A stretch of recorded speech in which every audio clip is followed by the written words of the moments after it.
FaZe is the best team in the world on Nuke CT side, and it's not even close. Just by looking at their last 5 matches on Nuke, FaZe have won all of them. The win rate on the CT side rounds is an impressive 24-3, meaning out of 27 rounds they've played on Nuke CT side, they've only lost 3, which is an incredible 89% win rate. Today we'll break down how FaZe plays their CT side on Nuke, player by player, to see how they are the best in the world. Rain is the dedicated outside player. This means his main responsibility is outside control, information outside, kills and just not die. And here, let's see how Rain plays this. But the main reason Rain is such a good outside player versus other player in this role is his ability to not overcommit, team coordination and understanding his duty as an outside player. Let's start with overcommitting. Rain usually starts his round from this area of outside. It's a nice off angle, as well as you are covered from silo or any peaks further back. And more important, he is not overcommitting to outside since a lot of players starts to push red or up close to Africa, but Rain almost always starts here. And this as well will help the rest of his team. He can always be fast to help on A if needed, as well as having an outside player that stays alive is very important in the Nuke meta these days. I want to highlight how Rain walks back in round 14. Rain have been spotted outside and now wants to fall back to a different position since there really is no point of holding like this when we are in the mid rounds.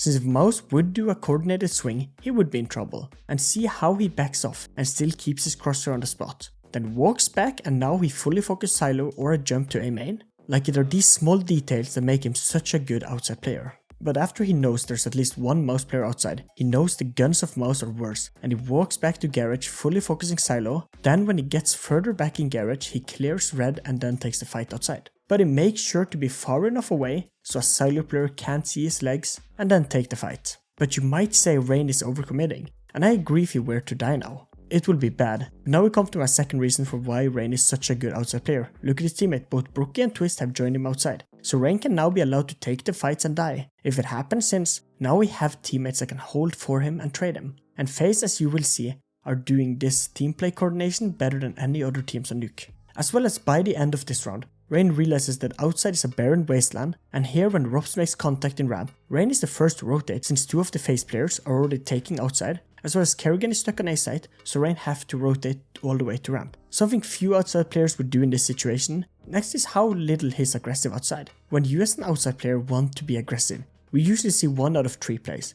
The first is a solo play of smoking red and playing close to the smoke. This allows you to see silo and get a lot of information outside, but it's high risk, high reward. The other is if you see the smoke wall that the T's usually throw, an outside player could go close and having a teammate flashing for him and run through. Again, high risk, high reward. And the last is to aggress from secret so you have a better vision for red outside and silo. And damn is this a good play. Well, Rain does neither. He knows that his job is not to aggress outside. He have to stay alive and make sure A main and secret can't go unnoticed in case of a T rush. And is why he leaves all the aggressive plays to Twistzz and Broky and makes himself into more of a support player as soon as Twistzz and Broky are taking outside control. Rain having a blunder in round 15 where, after main being smoked off, he wants to take more control outside. And here he first starts to shoot away the left side of the smoke in case a MOUZ player had gone unheard and unnoticed, just to clear the smoke. And after this, he starts to play very uncomfortable, with peeking left and right, and this kills him. And this is sometimes a problem if you're an outside player and you don't have any teammates that can help you.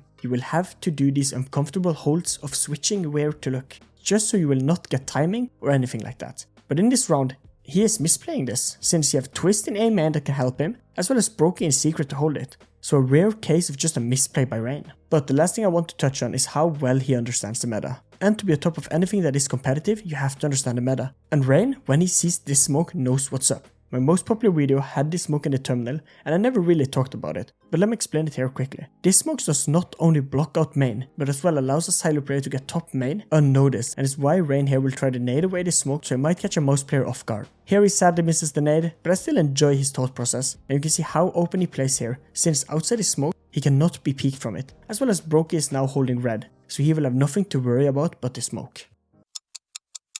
Karrigan is the dedicated A site player, meaning his main objective is to stay on A until FaZe are sure that their other team is not coming A, or if he is needed towards outside or helping in ramp. But as the rule of thumb of any anchor players, stay until you see the bomb, Karrigan doing a very solid job on Nuke versus other maps as the anchor, and I think there are some good reasons for it. The main reason are adaptability, positioning and team play. Let's start with where is Karrigan supposed to play from. When you are an anchor, you have the luxury of not needing to play in one specific spot, but as long as you can hold site, you're good. And this is something Karrigan abuses to the maximum. Just in a few rounds, he will be playing top hot, backside, CT vents and push hot and more. He loves to be able to play how he wants. And this is the key to the strong A-hole from FaZe. Karrigan usually starts the round in a safe position, like in round 14 he starts top hot, since Twistzz have door. With an SMG top hot it's usually the only good position to play from on A. And here as soon as Twistzz leaves him and takes outside, Karrigan knows he do not have to stay top hot, but he still does until Ropz gets a kill in ramp, since even though your team have outside ramp and B, you can't leave A until you have confirmation where the enemy are. Karrigan as well is the player that Molotov store early, and I like this since as the A anchor player on Nuke, you have no time to pull out your Molotov versus a rush from the T's. And this allows Twistzz to keep his Molotov for either later round in A door or outside to help there, since he will move more around the map than Karrigan will. But here again FaZe coordination is just on top, with him in round 15 getting ready to Molotov, but then Broky wants to push down vents, and now Karrigan keeps his Molotov instead, and he now plays backside instead of heaven or top hot, since with a Molotov in your arsenal left, he will use this opportunity to rather shoulder peek from backside to hot. So if he sees a player, he can just Molotov hot to stop the push. Karrigan, just as Rain, is not really overcommitting to any fights. We can see it in round 15 after he is pushed by hot. He can't get one kill, but instead of running back to try again to get this kill, he knows the danger of this, with him being the only player backside. If he dies, MOUZ could get backside in a free plant. Here he knows that his teammate in CT vent will have the cross, so he falls off the hot fight and now is holding backside since Twistzz can have the cross. And when Twistzz shoots the hot player low, Karrigan knows this fight is 80-20, and as a CS player you always take that fight, and he re-aggresses and gets one kill. Karrigan for 2 rounds in a row dies in CT vent position, so for the 3rd round he goes back to backside. This is something surprisingly a lot of players are bad at, and this is key element for any anchor players, to be able to swiftly change positions to play, so you're not easy to read. But the reason Karrigan had been playing CT vents for 2 rounds in a row is since he have had an A main player holding door, and then CT vent position is very strong, since it's a good off angle, and if you die the main player will always be able to trade. And the last time he dies in CT vent is just due to MOUZ utility being very good and both blinding him and Twistzz. Twistzz is the main player, but there is a misconception about the main player, and that is that they are only playing main. This is not the case. As the main player, your goal is to defend the door, but as soon as the door is cleared, you have to then either help on A side or outside.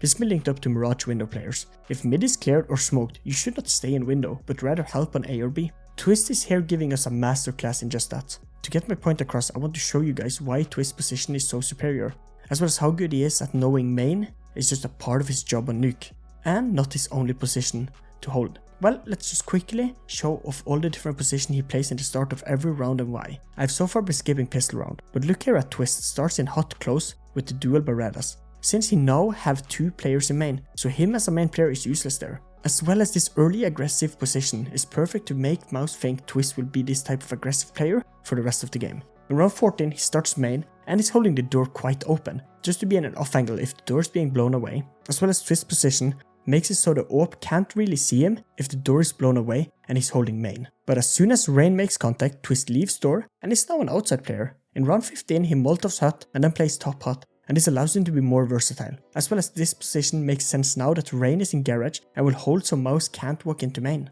But by the mid round point, he is going to CT vents and then to A main. So he's just moving around, and in round 17 he is outside. This is just to show you that as a main player you have to move around to make sure you can help your teammates. As well as Twistzz is a master at cast from this position. Well, what does cast mean? Cast stands for kills, assists, survive and trade. This is a rating that is percentage based and tells you what percentage of time Twistzz will be able to trade, survive when he has to, get a kill when needed and more. And this game he had a 100% cast rating, and when you are playing the role to help everyone, well, your cast has to be good. So to see Twistzz during these 5 matches have 200% cast rating and an average of around 85% is insane. And that is all thanks to his position. He always makes sure he is in the spot to trade. Like, see how dynamic he is with the outside and A side players, with always helping Rain when he makes contact, always in a spot to trade Karrigan when needed. And this is such a powerful player to have done, since you can always rely on him getting the kills needed. And the last is his ability to both play aggressive and passive. This is something that throws them off. Like in one round Twistzz is running it down outside, next one is being chilling inside main. This makes it so hard for the teams to predict how we will play, and this wins both Twistzz a lot of kills and FaZe a lot of rounds. Broky is the rotator player, and here you will see he is everywhere on the map, from secret, heaven and outside. He always have to be where he is needed to have impact, and Broky's key factor to why he's so good and always playing well on Nuke is the FaZe is in one way playing around their star AWPer, and this is a luxury only a few pros get to have. In round 14, Broky is playing heaven, but as soon as Twistzz and Rain starts to take fights, he decides heaven is no place to stay, and he rather goes outside with Twistzz, while Rain have to run from garage to help in ramp and A site, where Broky can push outside. In round 15, Karrigan holds up his Molotov so Broky can smoke door and jump down vents to go secret. Or the round after, Broky is just straight up running from spawn to secret through outside, forcing FaZe to smoke off outside to allow Broky display. And in round 17, Broky starts outside, holding for any outside aggression as well as main if needed. And here FaZe sets up around that. But this is a good thing. If the T's never know where to expect Broky, they can never counter him, and this allows him to have so much impact. But Broky as well does a great job in the endgame for FaZe, so whenever the round timer runs low, you can expect Broky to start taking control of the round. Or in round 15 in the 4v1, Broky is looking everywhere on a bad position that is top of red. But this is since he kind of feel like he have to be the one finding this player left. Or in the round 16 he have a great 1v2 after Ropz dies, and this is all thanks to how much impact he have in the later stages of the rounds. By himself he have full outside control, and this allows Ropz to focus on A site. And when Ropz dies, he's able to win the 1v1 versus Frozen outside. And the last factor to why Broky is so good is his fearless committing to a position, round, play or ID. This allows him to just force rounds in his favor. Earlier in this video we praised Rain for not overcommitting, while Broky plays a different role, where you have to commit more and be more confident going into plays he wants to do. Since when FaZe relies so much on him and his plays, you need him to commit more. Ropz is the ramp player of FaZe. This means his job is to make sure MOUZ can't walk out ramp without it being called. And as a ramp player, you are basically the anchor player. And this is where Nuke is different to most maps. On Nuke you don't have an A and B anchor, but rather an A and a ramp anchor, and Ropz plays this to the perfection. Since, as we talked about in Karrigan section, the anchor player have to stay. But Ropz is more aggressive anchor. Let me explain why. Ropz usually plays safe when he's in ramp. Behind the boxes, Molotovs early, and if he's pushed he can walk back to hell or down ramp. So that's all good and normal. But it's how he plays these off round that wins FaZe so much map control. Since if you're a ramp player and only play safe, you will for many rounds be useless, since if the T's are not taking ramp or B, you're just sitting there and hiding from no one. And Ropz knows this. And that's why we see him often rotate off ramp to play heaven when it's needed, since from A site you can stop, plant and easily rotate back to ramp or even down to B site. And your impact will be much better than if you only sit in ramp until bomb have been planted. So how do you know when to do this? Well, it's all following the anchor role. If you know it's not ramp, you can move away. And Ropz usually does this if a rush is called, bomb spotted, or in a 3v3, 2v2 situation, since then it's always better to play together. Something else Ropz is very good at are the pushes, and when he does so, it feels a lot like how Kinder would push, where instead of just pushing when it's safe or clear, you rather play off what you know from the enemy. And this is all demo reviews. Since Ropz have seen in demos how team react to a smoke or how they play ramp in these default setup or versus specific plays or defaults, and all of this allows him to make calculated risk when needed. Like in round 15 he knows MOUZ are only one player ramp, and here he walks through the smoke to find a kill on the MOUZ player instead of allowing MOUZ to group up in lobby and kill him in ramp. If you're a team that want to improve on Nuke, I want to give you some keywords you should all keep in mind next time you watch FaZe on Nuke CT side. FaZe as a team on Nuke are masters at team coordination, with every single player having a purpose in each round and just playing together so it just works out. If it's based on taking map control, trading and more, every single player understands their role and what is expected from them. FaZe plays a dynamic game, where if one of the players does something, another player will do something else. Like we saw with Rain, if Broky runs from heaven to outside, Rain will then leave outside to heaven, etc. None of the FaZe players stand still, or are in the same positions. They're always moving and making sure to be unpredictable. And before we bring it up, in the outro here guys, the BO1 vs Gamer Legion in comment, or the grand final between Complexity and FaZe, where actually Complexity got 6 rounds out of FaZe CT side. FaZe only needed 5, they won it, they won the match and event. Well, FaZe went back later to beat Gamer Legion on Nuke by only dropping 1 CT round. So just keep that in mind. FaZe are still good, but you know, they are outliers, clearly. Thank you for watching, and here are 2 videos YouTube told me you'd like. Bye!